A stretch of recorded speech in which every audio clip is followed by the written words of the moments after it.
पुणी विपुल मद जबत सह जड़े गिरफ। एथर मद गाड़ी जबत करने सह ड्राइवर को गिरफ करिछि सिमुलिया पुलिस।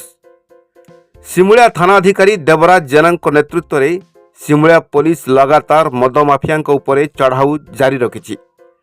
गतकाली रातिरे एक मद बोझई गाड़ी 16 नंबर जातीय राजपथ सोररू भद्रक अभिमुखे आसुवा बेले सिमुलिया पुलिस जामझाड़ी छकरू पिछा करी आसी मारकोणा इलेक्ट्रिक ऑफिस सामने अटकाई जांच करिबारु गाड़ी रे बस्ता बस्ता मद भर्ती थिबा देखिबाकू पाइथिले।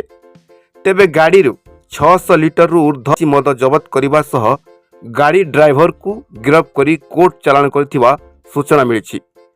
एही चढ़ाऊ रे सिमुलिया थाना अधिकारी देवराज जेना एवं एएसआई विश्वजीत सेठी प्रमुख सामिल थिले। तेबे सिमुलिया पुलिस रो एपरी तत्परता को देखि साधारण रे प्रशंसा करा जाउछि।